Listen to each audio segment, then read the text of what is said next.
മലയാളത്തിൽ ഏറ്റവും ജനപ്രീതിയുള്ള super hit സംവിധായകനാണ് വിനീത് ശ്രീനിവാസൻ.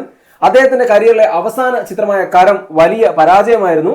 അദ്ദേഹത്തിന്റെ കരിയറിൽ ഏറ്റവും പണം മുടക്കി നിർമ്മിച്ച ചിത്രവുമായിരുന്നു കരം. വിദേശ ലൊക്കേഷനുകളിൽ ഷൂട്ട് ചെയ്ത ഈ ചിത്രം തിയേറ്ററിൽ വലിയ പരാജയം ഏറ്റുവാങ്ങുകയായിരുന്നു. മേരിലാൻഡ് സിനിമാസിന്റെ ബാനറിൽ വിശാഖ് സുബ്രഹ്മണ്യം ആയിരുന്നു ഈ ചിത്രം നിർമ്മിച്ചത്. അതിനു മുൻപുള്ള രണ്ട് വിനീത് ശ്രീനിവാസൻ ചിത്രങ്ങളും വിശാഖ് സുബ്രഹ്മണ്യം നിർമ്മിച്ച് അവ ബ്ലോക്ക് ബസ്റ്ററായി മാറിയിരുന്നു. ഹൃദയവും വർഷങ്ങൾക്ക് ശേഷവും. ഇപ്പോൾ വിനീത് ശ്രീനിവാസന്റെ പുതിയ ചിത്രം വരുന്നു എന്നുള്ള സ്ട്രോങ് റൂമർ ഉണ്ട്. ആ സിനിമയെക്കുറിച്ച് പറയുന്ന കാര്യം മോഹൻലാലും നിവിൻ പോളിയും ഒന്നിക്കുന്ന ചിത്രമാണ് ഇതെന്നാണ്. വിനീത് ശ്രീനിവാസൻ ഇവരെ രണ്ടുപേരെയും ഒരുമിച്ച് സിനിമ ചെയ്യുന്നു എന്നുള്ളത് വലിയ പ്രതീക്ഷയാണ്. നിവിൻ പോളിയെ നായകനാക്കിയ ഒരു ചിത്രം തന്നെയാണ് അടുത്തതെന്ന് വിനീത് ശ്രീനിവാസൻ മുൻപ് പറഞ്ഞിരുന്നു. നിവിൻ പോളിയും പല സ്ഥലങ്ങളിലായി വിനീതിനൊപ്പം ഒരു ചിത്രം ഉണ്ട് എന്ന് പറയുകയും ചെയ്തിരുന്നു. മോഹൻലാൽ ഇതിന്റെ ഭാഗമാവുന്നു എന്നുള്ളത് ഇപ്പോഴാണ് അറിയാൻ കഴിയുന്നത്.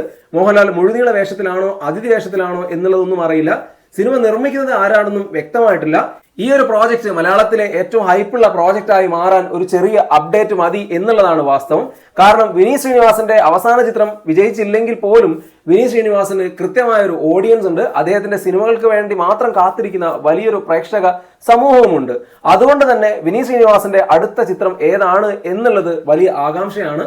നിവിൻ പോളിയും വിനീത് ശ്രീനിവാസനും മലയാളത്തിലെ സൂപ്പർ ഹിറ്റ് കൂട്ടുകെട്ടാണ്. വിനീത് നിവിൻ പോളിയെ നായകനാക്കി ഒരുക്കിയ മലർവാടി ആർട്സ് ക്ലബ്ബും തട്ടത്തിൻ മറയത്തും ജേക്കബിന്റെ സ്വർഗരാജ്യവും ഒക്കെ ഇവിടെ സൂപ്പർ ഹിറ്റും ബ്ലോക്ക് ബസ്റ്ററുമായി മാറിയതാണ്. വീണ്ടും നിവിൻ പോളി വിനീതിനൊപ്പം വരുന്നത് തന്നെ ഹൈപ്പാണ്. അതിനൊപ്പം ലാലേട്ടനും ഉണ്ടെങ്കിൽ പറയുകയും വേണ്ടല്ലോ.